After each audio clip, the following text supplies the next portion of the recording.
Hello बच्चों, अब हम लोग जो है क्लास 9th के पार्ट को जो है प्रोसीड करेंगे।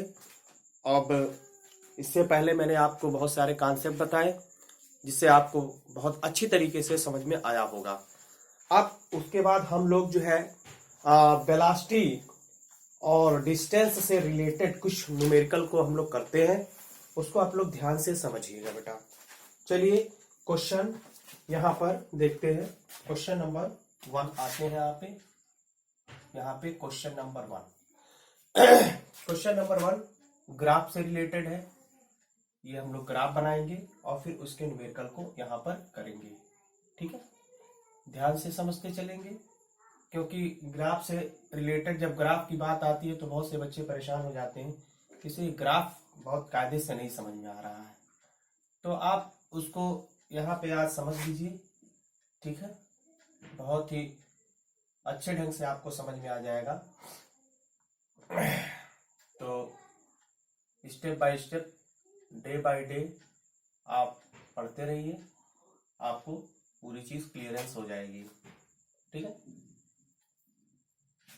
और यहाँ पर जो है ये वेलोसिटी में दिया है। वेलोसिटी किस में दिया? मीटर पर सेकंड में दिया है। ये देखिए, अब क्वेश्चन इसमें है find number 1 it's acceleration.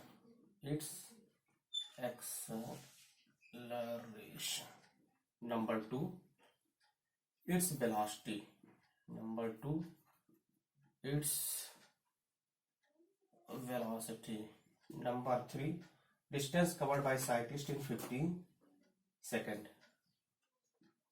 Distance covered by cyclist या बॉडी लिखते हैं। डिस्टेंस कवर्ड बाय बॉडी ज्यादा अच्छा है। बॉडी इन कितना सेकंड है? 15 सेकंड। इन 15 सेकंड। देखिए बेटा, ये क्वेश्चन आपके सामने दिया है। अब इसमें हम 2-3 बातें आपको बताएंगे, उसको बहुत ही गौर से समझिएगा। सॉल्यूशन देखिए, सॉल्यूशन नंबर 1। सॉल्यूशन नंबर 1 क्या है, बहुत ही ध्यान से समझिए। ठीक है, पहली बात तो ये वेलोसिटी टाइम के बीच का ग्राफ है। तो मैंने आपको बताया था वेलोसिटी टाइम के बीच के ग्राफ का अगर हम स्लोप फाइंड करते हैं तो हमको एक्सेलरेशन मिलता है, और अगर एरिया फाइंड करते हैं, ठीक है, तो हमको क्या मिलता है? डिस्टेंस या डिस्प्लेसमेंट मिलता है। ये आपको मैंने बताया था। तो स्लोप यहाँ क्या कोई एंगल बन रहा है? नहीं बन रहा है। तो पहला एक्सेलरेशन इक्वल टू फार्मूला होता है delta v upon delta t. Formula हो जाएगा v minus u upon t हो जाएगा। बोलिए समझ में आया कि नहीं आया? आया बच्चों? अब देखिए यहां पर, देखिए टाइम तो बढ़ रहा है। देखिए टाइम एक्सिस के पैरेलल टाइम तो बढ़ रहा है, लेकिन क्या वेलोसिटी में कोई चेंज हो रहा है? नहीं हो रहा है। यानी जो फाइनल वेलोसिटी है वही इनिशियल वेलोसिटी, यानी 25 माइनस 25 अपॉन टी। अब टी तो बढ़ता जा रहा, मान लो 25 तक आप ले लेते हैं, कोई दिक्कत वाली बात नहीं है। यहां से अगर टी भी रखते हो तो कोई दिक्कत नहीं थी। ये 0 अपॉन टी डिवाइड होकर क्या हो गया? 0 हो गया। आई बात समझ में? यानी वेलोसिटी के कांस्टेंट होने पर एक्सेलरेशन क्या होता है? 0 होता है। ये आपको बताया था, वेलोसिटी अगर कांस्टेंट है, वेलोसिटी में कोई चेंज नहीं आ रहा है, वेलोसिटी में कोई परिवर्तन नहीं आ रहा है, तो उस समय उसका एक्सेलरेशन क्या होता है? 0 होता है। आइए दूसरा क्वेश्चन। दूसरा क्वेश्चन कह रहे हैं कि इट्स वेलोसिटी, इसकी वेलोसिटी कितनी होगी? तो सिंपल सी बात है, यहां पर जो आपको वेलोसिटी दिखाई दे रहा है, ये देखिए 25 के सामने है ये पूरा, तो सीधे हम लोग यहां पर वेलोसिटी को यानी v इक्वल टू जो हो जाएगा 25 मीटर पर सेकंड हो जाएगा। क्लियर? तीसरा क्या कह रहा है? Distance covered by body in 15 second. Distance covered by body in 15 second. 15 second में कितना डिस्टेंस कवर होगा? तो मैंने आपको बताया था वेलोसिटी और टाइम के बीच के ग्राफ का क्या फाइंड करेंगे बच्चों? वेलोसिटी और टाइम के बीच का क्या फाइंड करेंगे बच्चों? हम लोग एरिया फाइंड करेंगे, और अगर एरिया फाइंड होगा तभी तो हमको क्या मिलेगा? डिस्टेंस या डिस्प्लेसमेंट मिलेगा। तो सिंपली हम छोटा सा यहाँ ड्रा करके आपको बता देते हैं कि किस तरीके से हम लोग यहाँ पे इसको फाइंड करेंगे। तो देखिए ये बेटा कहाँ पे है? 25 के सामने है, और मान लीजिए हमारा कहाँ पूछ रहा है, क्वेश्चन में 15 पे पूछ रहा है, टी की वैल्यू हो गई और ये वेलोसिटी की वैल्यू हो गई। तो हम लोग क्या करेंगे, एक छोटा सा ऐसे शेडेड पार्ट एरिया ले लेंगे, यहाँ पे ऐसे क्या करेंगे, एरिया, ये एरिया हो गया, एरिया ले लेंगे। तो आप अगर थोड़ा सा गौर से देखें, चाहे रेक्टेंगल चाहे स्क्वायर बनना है, रेक्टेंगल टाइप में मान लीजिए, थोड़ा सा समझ लीजिए इसको। तो यहाँ से हमको क्या मिल जाएगा, डिस्टेंस मिल जाएगा, ठीक है, डिस्टेंस। तो इसका मतलब हम लोग का यहाँ पे देखते हैं डिस्टेंस, तीसरा पार्ट है ये थर्ड पार्ट का सोल्यूशन चल रहा है। यहाँ पर देखिए डिस्टेंस क्या हो जाएगा, distance, distance yes equal to जो होगा वेलोसिटी इंटू क्या होगा, टाइम हो जाएगा। वेलोसिटी इंटू टाइम का मतलब हो जाएगा area of the shaded part, जो एरिया उसका शेडेड पार्ट लेंगे। तो वेलोसिटी कितना है, 25 हो गया, और टाइम कितना है, 15 हो गया। तो मल्टीप्लाई हो जाएगा, तो 25 जा, यहाँ पे 25 जा कितना होता है, 125 होता है। यहाँ पे हो जाएगा 5, कैरी आया 12, कैरी आया कितना, 12 आ गया। और इसमें क्या होगा, 25 ऐड कर दो, 5 2 कितना हो गया, 7 2 3 हो जाएगा, 370। तो इसका मतलब आपका कितना हो गया, 375 मीटर की डिस्टेंस 15 सेकंड में वो क्या करेगा, बॉडी ट्रेवल करेगा। ठीक है, नोट कर लिए फटाक से, पॉज करके। चल अगला क्वेश्चन आते हैं।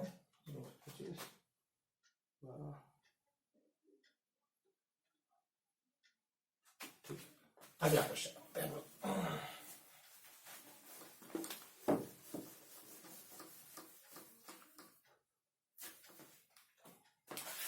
क्वेश्चन नंबर 2 आते हैं हम लोग, क्वेश्चन नंबर 2 पे चलते हैं।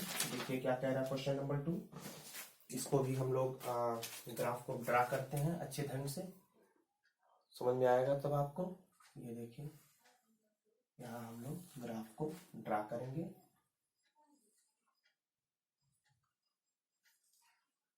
ये देखिए ये ग्राफ ड्रा हो रहा है, हर एक पॉइंट पर यहाँ पे क्या रिलेटेड है उसको यहाँ पे हम लोग लिखते हैं। और हो गया 6 8 10 12 मान लो 14 हो गया, ठीक है।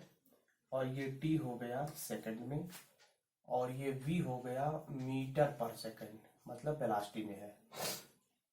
ये O0 हो गया, ए हो गया, बी हो गया, सी डी एम और एन पार्ट हो गया।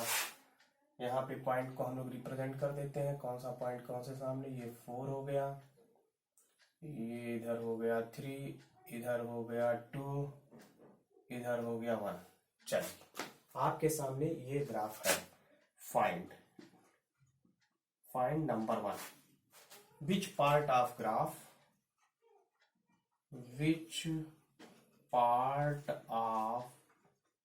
which part of graph shows accelerated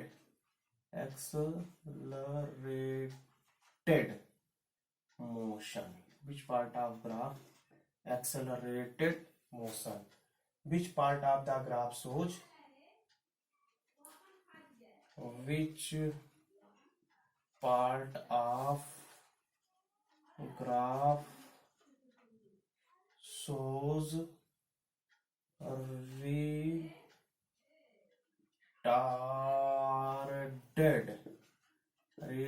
retarded motion। तीसरा है calculate the distance, calculate the distance traveled by the body in first 4 seconds of journey। देखिए आपके सामने बच्चों ये क्वेश्चन है, बहुत ही आसान है। सॉल्यूशन नंबर 1 कह रहे हैं कि विच part of graph shows accelerated motion. तो मैंने क्या कहा, वेलोसिटी टाइम के बीच का ग्राफ का अगर स्लोप फाइंड करते हैं तो स्लोप फाइंड करेंगे तो हमको एक्सेलरेशन मिलेगा।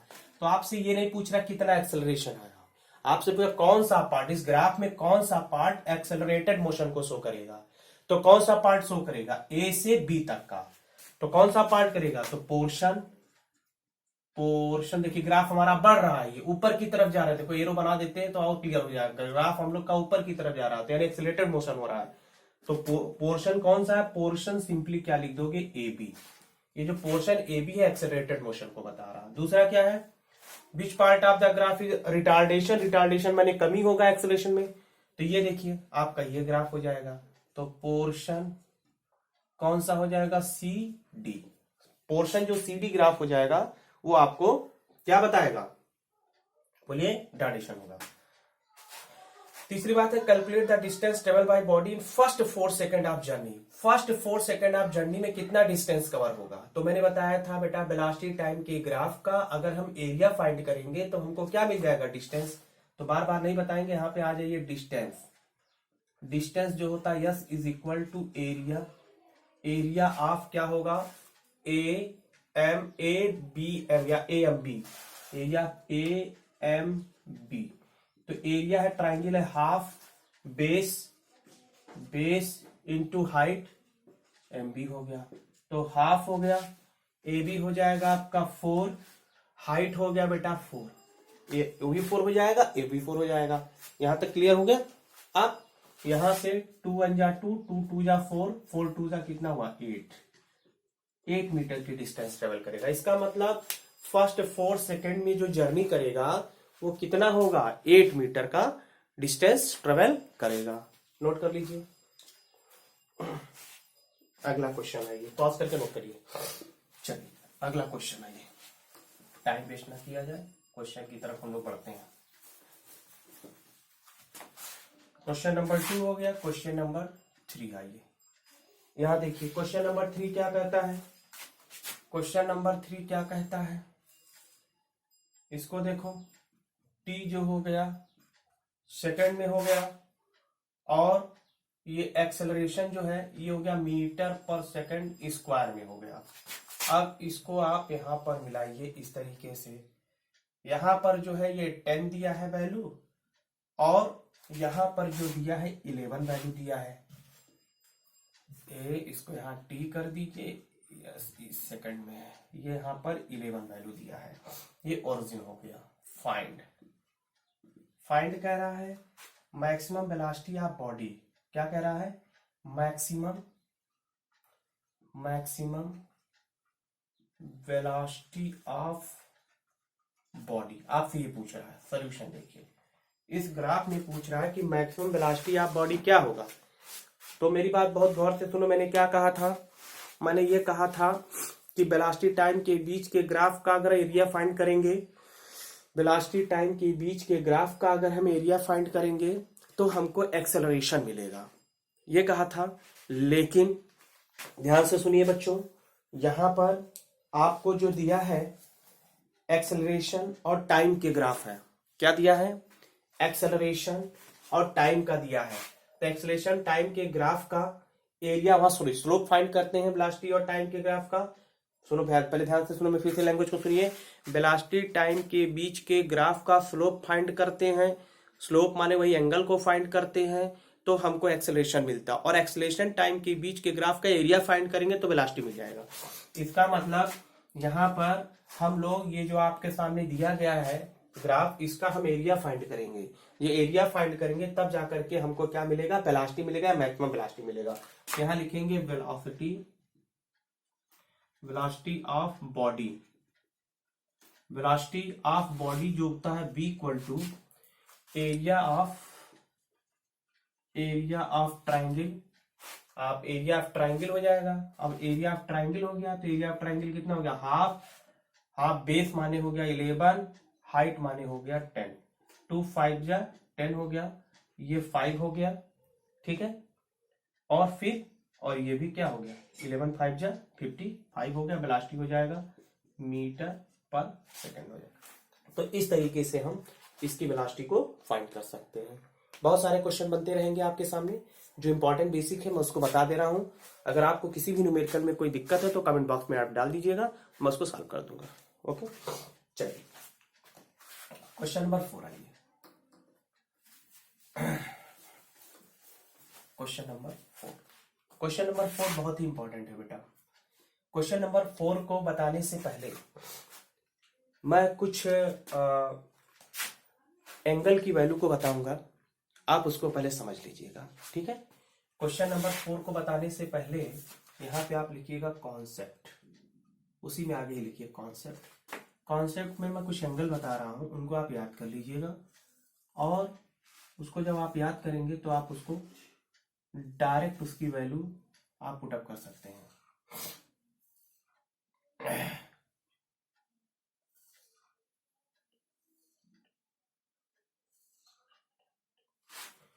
यहां पर थीटा की वैल्यू होगा। थीटा मतलब होता है, ये क्या है, एंगल, ये एंगल हो गया, ठीक है। यहाँ पे थीटा की वैल्यू होगी। थीटा मतलब यहाँ जो भी एंगल होगा, हम 0 डिग्री, ये 0 डिग्री हो गया, 30 डिग्री, 45 डिग्री, 60 डिग्री और इधर 90 डिग्री। 2 कॉलम और बनाने पड़ेंगे हमको, इसको और थोड़ा सा प्रोसीड कर लेते हैं हम लोग। 2 कॉलम और बना देते हैं। 2 कॉलम बनाने का मतलब हुआ, आप ये देखिए, हो गया, इधर हो गया साइन थीटा, इधर एंगल की बात होगी। उसके बाद इसको बोलते हैं कॉस थीटा, इधर बोलते हैं टाइन थीटा, ठीक है। आप ध्यान से समझिए, इसमें हम लोग वैल्यू को रखेंगे। साइन 0 डिग्री की वैल्यू 0 होता है, याद करना पड़ेगा। साइन 30 डिग्री की वैल्यू 1/2, 45 की 1/√2, 60 की √3/2, साइन 90 की वैल्यू 1 होता है। इसी का उल्टा कर देंगे तो हमको कॉस की वैल्यू मिल जाती है। इसको याद करना है आपको, कॉस की वैल्यू है मतलब 0 की वैल्यू 1, 30 की वैल्यू हो जाएगा √3/2, 45 की वैल्यू 1/√2, 60 डिग्री की वैल्यू 1/2, 90 डिग्री की वैल्यू क्या होता है, 0 होता है। और ये जो टैन थीटा होता है, इसका फार्मूला होता है बच्चों, टैन थीटा इक्वल टू होता है साइन थीटा अपॉन क्या होता है, कॉस थीटा, ठीक है। इसका मतलब अगर हम साइन थीटा को कॉस थीटा से डिवाइड कर दें तो हमको टैन थीटा की वैल्यू मिल जाएगा। तो डिवाइड करिए, तो यहाँ पे किसी डिजिट किसी 0 को किसी डिजिट से डिवाइड करेंगे तो क्या आएगा, 0 आ जाएगा। यहाँ पे इसको जब डिवाइड करोगे तो 1/√3 आएगा। ये देखिए पूरा कैंसिल होके 1 आ गया, ये हो गया √3, और ये होता है इंफिनिटी। इंफिनिटी माने अनंत बोलते हैं हिंदी में, इनफाइनाइट है, ये इनफाइनाइट हो गया ये देखिए। तो इस तरीके से बच्चों आप लोगों को ये वैल्यू याद करना है। तो फिर से देखिए, 0 से 90 तक का फिलहाल अभी याद करेंगे, आगे बहुत सारे मिलेंगे हायर क्लास में तो वहां पे आपको बताया जाएगा। तो पहले 0 डिग्री की वैल्यू 0, 30 डिग्री की वैल्यू साइन में 1/2, साइन 45 डिग्री की वैल्यू 1/√2, साइन 60 डिग्री की वैल्यू √3/2, साइन 90 डिग्री की वैल्यू 1 हो गया। कॉस में साइन का जस्ट उल्टा हो जाएगा। और टैन थीटा अगर आपसे पूछता है, तो टैन थीटा अगर पूछता है तो इसका मतलब क्या हो गया, आप tan theta equal to sine theta upon क्या होता है, cos theta.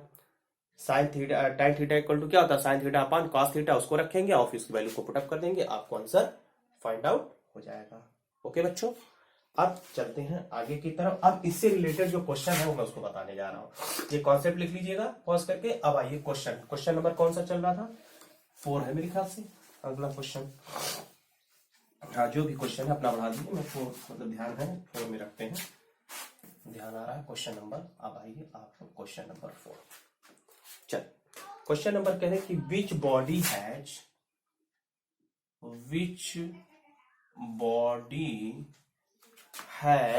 greatest velocity in given figure। अब यहां देखिए, ये हो गया आपका टाइम हो गया, और इधर हो गया आपका डिस्प्लेसमेंट हो गया, डिस्प्लेसमेंट df हो गया। ये हो गया ग्राफ, ये ग्राफ हो गया, ये ए हो गया, ये बी हो गया, ये इधर हो गया 30 डिग्री और इधर हो गया 60 degree. Which body has greatest velocity in given figure. ये डिस्प्लेसमेंट हो गया, ये टाइम हो गया। आपके सामने ये क्वेश्चन दे रहा है, कह रहा किस यहां पे पूछ रहा है कि ये जो बॉडी है ए और बी, इसमें किसकी वेलोसिटी सबसे ज्यादा है, ग्राफ के द्वारा दिया है। तो मेरे बच्चों आप ध्यान दीजिएगा, बहुत ही ध्यान से समझिएगा, थोड़ा सा कॉन्सेप्ट इसमें जबरदस्त है। जरा देखिए सॉल्यूशन। ऐसे अगर क्वेश्चन आता तो अभी मैंने आपको बताया था डिस्प्लेसमेंट टाइम के ग्राफ का स्लोप फाइंड करेंगे तो हमको वेलोसिटी मिल जाएगा। स्लोप का मतलब एंगल होता है, इसलिए मैंने एंगल की वैल्यू पहले आपको बता दिया ताकि आपको कोई दिक्कत ना आए। अब बात आता है कुछ एंगल में हम साइन की वैल्यू रखेंगे, कॉस की वैल्यू रखेंगे कि टैन की वैल्यू रखेंगे। तो अभी हमारा ग्राफ अभी सॉल्व करके मैं बताता हूँ, अपने आप बता देगा कि टैन आएगा कि कॉस आएगा कि क्या आएगा। जरा देखिए ध्यान से, इसको पहले हम आपको इस तरीके से, ये टाइम है और टाइम जो है बेटा ये सॉरी सेकंड में दिया है और इधर हो गया डिस्प्लेसमेंट है, यस ये देखिए ठीक है। हम लोग पहले क्या करेंगे, स्ट्रेट लाइन ऐसे खींचेंगे। क्या करेंगे, स्ट्रेट लाइन खींचेंगे। ये ग्राफ थोड़ा तिरछा इसलिए आ जाता है, आप देखे होंगे जो भी मैं सॉरी जो मैटर में पढ़ा रहा हूँ थोड़ा सा तिरछा हो जाता है, तो थोड़ा सा बोर्ड का एडजस्टमेंट अलाइनमेंट नहीं सही है। बाकी मैं सीधा ही खींचता हूँ, बाकी मैं सीधा ही लिखता हूँ, नीचे जो भी लिखता हूँ वो अलाइनमेंट नहीं सही है बोर्ड का। थोड़ा सा उसको कोशिश करूंगा कि सही करूं, लेकिन फिलहाल आप समझिए। यहाँ से मैं एंगल क्या लेता हूँ, थीटा।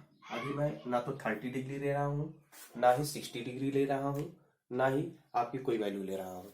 अभी सिंपली क्या कर रहा हूँ, मैं एक थीटा की वैल्यू ले रहा हूँ, क्योंकि मुझको बताना है कि क्या टैन होगा, कॉस होगा, क्या होगा, इसलिए पहले इसको लेता हूँ। अब इस ग्राफ पे हमने 2 पॉइंट चूज कर लिया, 2 पॉइंट चूज कर लिया। इसको एक हम छोटा सा ट्राइंगल बनाएंगे। ये देखिए ट्राइंगल बना दिया, नाम दे देंगे एक्स वाई जेड। अगर ये थीटा है तो ये भी क्या होगा, वैल्यू थीटा ही तो होगा ना। बोलिए, ये वैल्यू और ये दोनों वैल्यू क्या होंगे, थीटा हो जाएंगे, सिमिलर हो जा रहे हैं। यहाँ ड्रा कर दिए, सिमिलर हो जाएंगे। अब जरा देखिए, अगर ये यस, ये छोटा पार्ट है बच्चों ना, छोटे पार्ट के लिए हमने डेल्टा का यूज किया था। अगर ये यस है तो यस के पैरेलल है, यानी वाई जेड जो है वो डिस्प्लेसमेंट के पैरेलल है, तो आपका ये भी क्या हो गया, डेल्टा यस हो गया। और ये एक्स जेड जो हो गया टाइम एक्सिस के पैरेलल हो गया, तो ये क्या हो गया, डेल्टा टी हो गया। हो गया ना। अब हम लोग क्या करेंगे, इन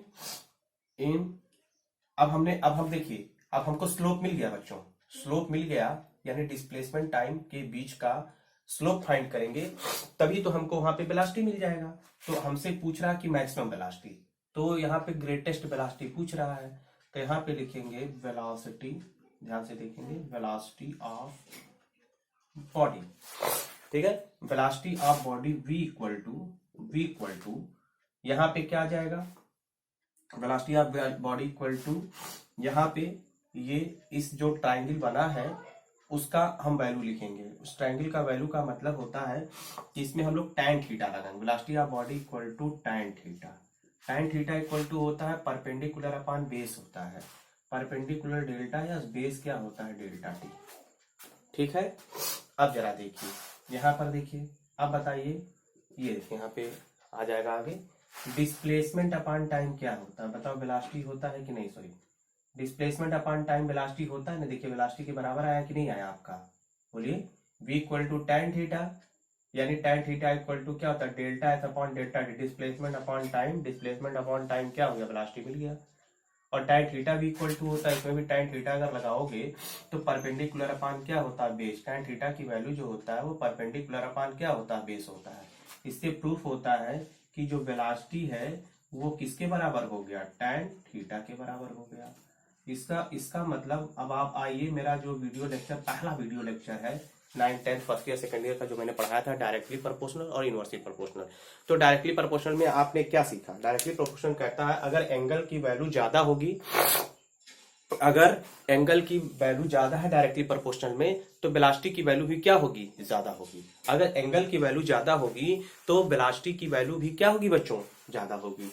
तो इसका मतलब ये इसके डायरेक्टली प्रोपोर्शनल हुआ। तो अब आप लोग लिख सकते हो बिकॉज ऑफ, बिकॉज ऑफ का मतलब इन दोनों में बताइए किसका एंगल ज्यादा है, बॉडी ए का एंगल ज्यादा है कि बॉडी बी का एंगल ज्यादा है। तो बॉडी ए का एंगल ज्यादा 60 डिग्री है। इसका मतलब थीटा सफिक्स में नीचे लिखें, theta A is greater than theta B, so that velocity of A is also greater than velocity of B.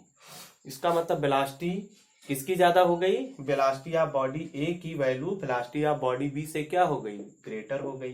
ठीक है। अब अगर आपसे पूछता कि बताइए जो आपने वेलोसिटी निकाला है उनका रेशियो क्या होगा, वेलोसिटी का रेशियो क्या होगा, तो आप यहां देखिए, इसके बाद ऊपर आइए, यहां पर देखिए आप लिखेंगे velocity of A body upon velocity of B body tan theta के बराबर रखेंगे, tan theta of A upon क्या लिखेंगे, tan थीटा ऑफ बी लिखेंगे।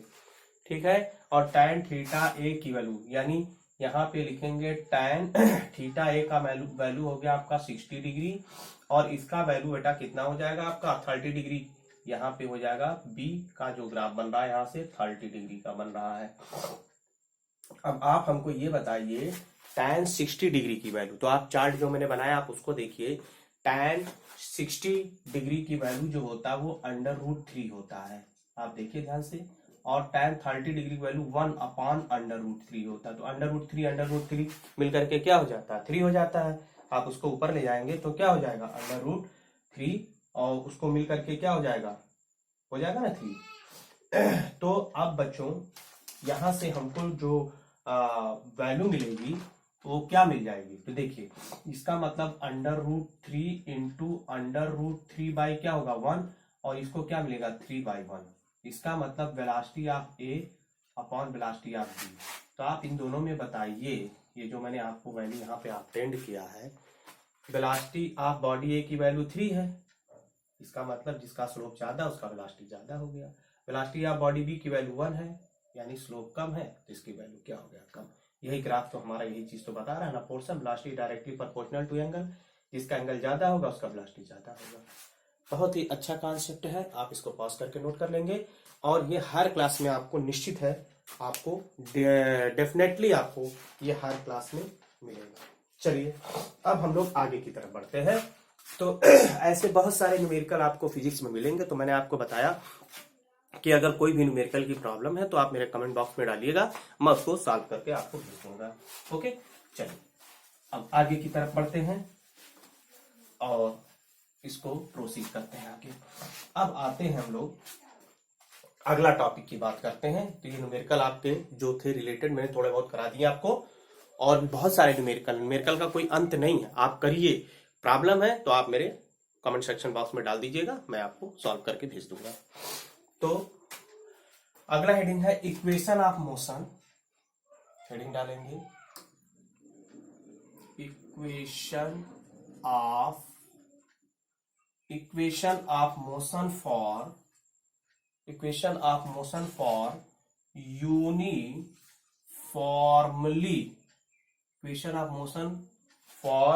यूनिफॉर्मली एक्सेलरेटेड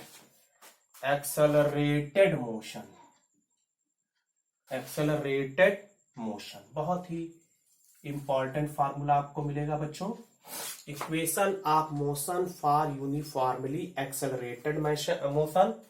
कौन सा मेथड, ग्राफिकल मेथड। इसके कई मेथड होते हैं, कैलकुलस मेथड भी होता है, ग्राफिकल मेथड होता है, सिंपली हम फार्मूले से भी निकाल सकते हैं। ठीक है, तो हम लोग यहाँ पे कौन सा पढ़ने जा रहे हैं, ग्राफिकल मेथड पढ़ने जा रहे हैं। अब देखिए यहाँ पे ग्राफ पहले समझिए, ये ग्राफ जो है मैं यहाँ पे ड्रा करने का प्रयास कर रहा हूं। ठीक है, ये ग्राफ है। अभी आप लोग सिर्फ और सिर्फ एक डायग्राम बनाएंगे। ठीक है बच्चों,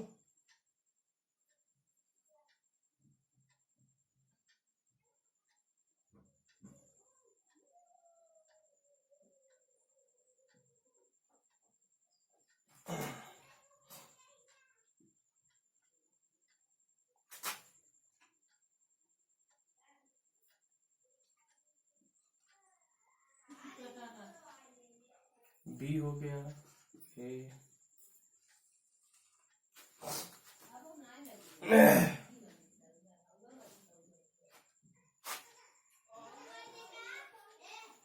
ये हो गया आपका वेलोसिटी पॉइंट। हम पॉइंट को आपको यहाँ पे बता रहे कौन कौन से पॉइंट है। ये एन पॉइंट है, ये फाइनल वेलोसिटी वी हो गया, और यहाँ पर इनिशियल वेलोसिटी क्या हो गया, यू हो गया।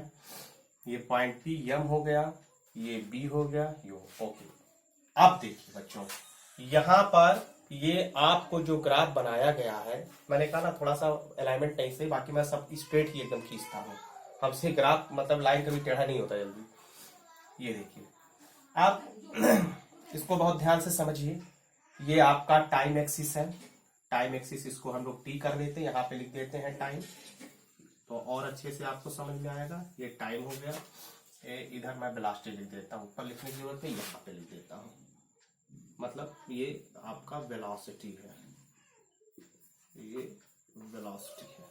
वाई एक्सिस पर वेलोसिटी है और एक्स एक्सिस पर क्या है, टाइम है। बहुत ध्यान से हम लोग समझेंगे।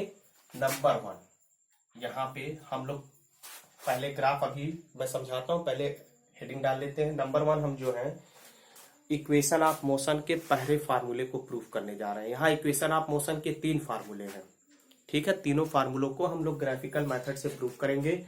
पहला form derivation of first equation, तो हेडिंग है डेरिवेशन ऑफ फर्स्ट इक्वेशन। देखिए डेरिवेशन ऑफ फर्स्ट इक्वेशन क्या है। अब बच्चों, अब मैं यहाँ पे थोड़ा सा रुकता हूं, ग्राफ आते हैं। बेटा ये ओरिजिन है हमारा, ये ओरिजिन है, ये एक्स एक्सिस हो गया, वाई एक्सिस हो गया। एक्स एक्सिस पर हमने टाइम को रखा, वाई एक्सिस पर हमने वेलोसिटी को रखा। कॉन्सेप्ट पे आएंगे धीरे धीरे। वेलोसिटी टाइम के बीच का अगर स्लोप फाइंड करेंगे तभी तो बच्चों हमको क्या मिलेगा, क्या मिलेगा, एक्सेलरेशन मिलेगा। वेलोसिटी और टाइम के बीच के ग्राफ का स्लोप फाइंड करेंगे तो क्या मिलेगा, एक्सेलरेशन मिलेगा। तो बच्चों अगर ध्यान से देखा जाए, यहां से इसको ध्यान से देखिए, तो यही तो स्लोप है हमारा, यही तो थीटा एंगल बन रहा है। क्या यहाँ पे थीटा एंगल और कहीं बन रहा, नहीं बन रहा है। तो इसका मतलब यहीं से तो इसका चलना स्टार्ट किया है। ये समझो इनिशियल वेलोसिटी ये हो गया, after some time final velocity ये हो गया। तो आप हमको बताइए, ओरिजिन से ये यू हो गया, ओरिजिन से ये बी हो गया, तो बताओ ये पोर्शन बताओ, बीएम पोर्शन कितना हो गया। बीएम पोर्शन बताइए, बी माइनस यू हुआ कि नहीं, जल्दी बताइए।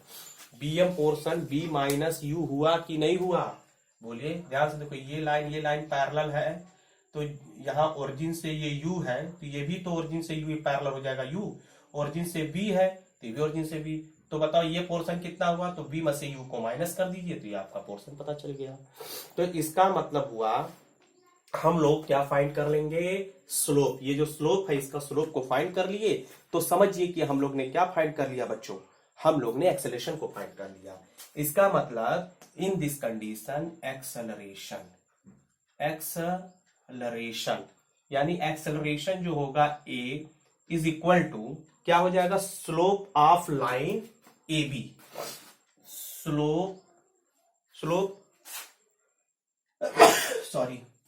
स्लोप ऑफ लाइन क्या हो गया, A B. Slope of line A B हो गया। Slope of line A B का मतलब स्लोप यानी tan थीटा, जहां स्लोप की बात आएगी tan थीटा की बात आएगी। और बच्चों अगर tan थीटा ये और है, ये और है, और मतलब अगला step, tan theta equal to क्या होता है बच्चों, परपेंडिकुलर अपॉन बेस होता है कि नहीं होता है, बोलिए जल्दी से। परपेंडिकुलर अपॉन क्या होता है, बेस होता है। तो परपेंडिकुलर क्या हो गया, bm हो गया बच्चों, और बेस क्या हो गया, am लिख सकते हैं कि नहीं लिख सकते हैं, am लिख सकते हैं। अब बताइए bm की वैल्यू कितना है बच्चों, b माइनस यू हो गया, ठीक है। और बेस देखो ये लाइन इस लाइन के पैरेलल है ना, ये लाइन पैरेलल है, यानी ये दोनों क्या हुआ, टाइम एक्सिस हुआ कि नहीं हुआ। ये लाइन ऐसे जाएगा तो वेलोसिटी मानेंगे, अगर ऐसे वर्टिकल जाता है तो वेलोसिटी मानते हैं, और हॉरिजॉन्टल जाता है तो टाइम को मानते हैं। तो देखो ये इसके पैरेलल हॉरिजॉन्टल जा रहा तो टाइम हो जाएगा। तो यहाँ पे हम लोग क्या लिख सकते हैं बच्चों, टी लिख सकते हैं। अब देखिए यहाँ पे इसको क्रॉस मल्टीप्लाई करिए तो AT इक्वल टू क्या हो गया, V माइनस यू हो गया। अब यहाँ इसको जो ट्रांसफर करिए तो b equal to u plus क्या हो गया टी।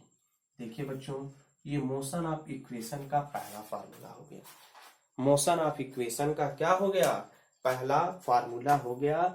आप इसको एकदम ध्यान से समझ लीजिए, बहुत ही आसान मेथड मैंने आपको बताया है, ठीक है। Acceleration equal to slope of line A B. Slope का मतलब, ढाल का मतलब क्या होता है, tan थीटा हो गया, और tan थीटा इक्वल टू क्या होता है, परपेंडिकुलर अपान क्या होता है, बेस होता है। तो परपेंडिकुलर अपान बेस से हम यहां पर इसकी वैल्यू को फाइंड आउट कर सकते हैं। अब आइए मोशन ऑफ इक्वेशन का सेकंड इक्वेशन, ठीक है, इसी में हम चेंज करें। पास करके फट से नोट करिए। चलिए सेकंड ग्राफ आप बना लीजिए, पहले ग्राफ बनाइएगा तब इसको नोट करिएगा पॉज करके। चलिए आगे बढ़े, आइए सेकंड। यहां देखिए, यहां फर्स्ट की जगह सेकंड इक्वेशन, सेकंड पॉइंट है हम लोग का, सेकंड है derivation of second, derivation of second equation. देखिए डेरिवेशन ऑफ सेकंड इक्वेशन हम लोग क्या लेंगे, बहुत ही ध्यान से इसको समझेंगे बच्चों, तब आगे हम लोग बढ़ते हैं। चलिए डेरिवेशन ऑफ सेकंड इक्वेशन हम लोग पहली बात तो डिस्प्लेसमेंट से रिलेटेड लेंगे, यानी पहला एक्सेलरेशन से रिलेटेड, इसलिए पहला एक्सेलरेशन से रिलेटेड लिया। अगर एक्सेलरेशन से रिलेटेड लेते हैं तो वेलोसिटी टाइम के बीच का स्लोप फाइंड कर देते हैं, हमको पता चल जाता है, ठीक है। दूसरी बात जो है, दूसरी बात ये, अगर हमको डिस्प्लेसमेंट चाहिए तो वेलोसिटी टाइम के बीच के ग्राफ का, वेलोसिटी टाइम के बीच के ग्राफ का एरिया फाइंड कर देंगे तो हमको क्या मिल जाएगा, डिस्प्लेसमेंट मिल जाएगा। इसका मतलब displacement of body, displacement of body in time t, in time t, displacement of body in time T is equal to area of trapezium, यहां नीचे लिखता हूं बच्चों, area of trapezium O A B P. कितना हो गया बच्चों, ओ A B P हो गया। देखिए फिर से मैं आपको यहाँ पे क्या निकाल रहा हूं, displacement of body in time t which are equal to area trapezium. मैंने कहा था जो भी ग्राफ वेलोसिटी टाइम के बीच का होगा उसका एरिया फाइंड करते हैं, यहां से लेकर के पूरा एरिया फाइंड। तो बताओ ये ट्रेपीजियम बन रहा कि नहीं बन रहा है। इस ट्रेपीजियम में क्या होता है, रेक्टेंगल होता है, ट्राइंगल होता है, उसका जो पूरा कॉम्बिनेशन वो ट्रेपीजियम कहलाता है। तो ट्रेपीजियम हो गया, ट्रेपीजियम क्या होगा, ओ ए बी पी, इसका ये ट्रेपीजियम हो गया। अब ट्रेपीजियम यानी डिस्प्लेसमेंट क्या हो गया, S is equal to, trapezium का फार्मूला क्या होता है, half into sum of parallel side, sum of parallel side, ठीक है, इनटू हाइट, क्या होता है, इनटू हाइट। तो yes equal to half, S equal to half sum of parallel side बच्चों, सम ऑफ पैरेलल साइड, यही तो पैरेलल है बच्चों, यही तो आपका पैरेलल है, सम ऑफ ये पैरेलल साइड, ये पैरेलल साइड हो गया। पैरेलल साइड पहला क्या हो जाएगा आपका, ओ ए और प्लस ओ ए हो जाएगा और पी बी हो जाएगा, पी बी होगा इनटू हाइट, हाइट माने ये हो जाएगा। चाहे आप ओपी ले लीजिए, चाहे आप एम ले लीजिए, कुछ भी ले सकते हैं। तो चलिए हम नीचे वाला पोर्शन ओपी ले लेते हैं। अब आइए बच्चों, तो यस इक्वल टू क्या हो गया, हाफ, यस इक्वल टू क्या हो गया बच्चों, half O M, O M की वैल्यू कितना है बच्चों, यू हो गया कि नहीं, बोलो यू, और प्लस पीबी की वैल्यू कितना हो गया, वी, देखो ये वी है, यहाँ ओरिजिन से है, ओरिजिन से यू है तो ओरिजिन से ये वी हो गया, वी हो गया, इनटू आपका बच्चों बताइए ओपी, ओ और पी कितना हो गया, टी हो गया, यहाँ टी रख दिया। क्लियर हो गया बच्चों। अब उसके बाद जरा ध्यान से समझो, हम यहाँ पे आपको क्या बताने वाले हैं, इसको सॉल्व करने के कई तरीके हैं, इसको सॉल्व करने के कई तरीके हैं। तो और यहाँ देखिए s equal to half, s equal to half bracket लगा u plus b equal to, पहला इक्वेशन क्या था, b equal to u plus A T, तो u प्लस क्या लिखेंगे, ए टी, और इनटू क्या t लिखेंगे, because of formula b equal to क्या होता है, u प्लस क्या होता है, A T, because of formula क्या होता है, v equal to u plus A T होता है, ठीक। तो यस इक्वल टू कितना हो गया, हाफ आप उसके बाद जरा ध्यान दीजिए, बहुत ही गौर से यहाँ समझेंगे और उसके बाद आप ध्यान देंगे कैसे हम इसको सॉल्व कर रहे हैं। चलो, यू यू मिल करके कितना हो गया 2u, यू यू मिल करके 2u प्लस एटी, और ये टी अपनी जगह रहेगा बाहर। देखो ना, यू यू मल्टीप्लाई नहीं है बच्चों, बीच में प्लस है, यू यू मिल करके 2u प्लस, और यहाँ क्या हो जाएगा 80 हो जाएगा। बोलिए क्या हो जाएगा, यहाँ पर 80 हो जाएगा। इतना नोट करिए आप लोग, पहले इतना नोट करिए, मिटाना पड़ेगा क्योंकि जगह थोड़ी सी कमी है। पॉज करके नोट कर लीजिए आप। चलिए हाँ, अब देखिए इसी में नोट हो गया, पॉज करके नोट करें।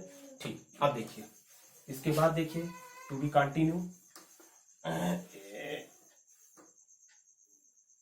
ये देखिए। चलिए अब उसके बाद हम लोग क्या करते हैं, टी का अंदर मल्टीप्लाई करेंगे, हाफ का भी मल्टीप्लाई करेंगे। तो बताइए यस इक्वल टू, यहाँ पर मल्टीप्लाई करेंगे तो half into 2ut plus half 80 into T. देखिए हाफ का अंदर मल्टीप्लाई करिए, टी का अंदर मल्टीप्लाई, बराबर यस। अब देखिए यहां से 2 से 2 कैंसिल हो गया बच्चों, तो क्या मिल गया, s equal to ut plus half A और टी, ए टी स्क्वायर। देखिए ये मोशन ऑफ इक्वेशन का बच्चों सेकंड फार्मूला हो गया। समझ में आया? फार्मूला क्या हुआ, S equal to ut, S equal to क्या हो गया बच्चों, ut plus half AT square. इस तरीके से मोशन ऑफ इक्वेशन के हम थर्ड फार्मूले का यूज कर सकते हैं। ओके, पॉज करके इसको लास्ट में नोट कर लीजिए। अब आइए derivation of third equation of motion, derivation of third equation, motion का थर्ड। चलिए यहां पे तीसरा ये derivation of third equation. Derivation of third equation क्या है, इसमें भी वही लिखेंगे, फिर डिस्प्लेसमेंट की बात करेंगे, लेकिन अब की बार थोड़ा सा हम उसको चेंज करेंगे। कैसे चेंज करेंगे उसको बहुत गौर से देखिएगा। देखिए वही लिखेंगे लैंग्वेज कि displacement of the body in time T is equal to वही एरिया ऑफ, यहां नीचे लिखेंगे ट्रैपीजियम, वही लेंगे ओ ए बी पी लेंगे। उसके बाद अब देखिए इसका मतलब यस इक्वल टू हाफ, क्या लिखेंगे, sum of parallel side, sum of parallel side into height. तो yes equal to half sum of parallel side u और प्लस b, पुराना हिसाब किताब, into t। But we know that v equal to u plus क्या था बच्चों 80। अब इसको इधर आइए तो v minus U equal to क्या हो गया 80 हो गया ना बच्चों। तो यहां से इसको बताइए t की वैल्यू क्या हो गया, v माइनस यू अपॉन ए हो गया कि नहीं हो गया। इधर मल्टीप्लाई इधर आकर डिवाइड होगा। So that S equal to क्या फार्मूला मिला, हाफ।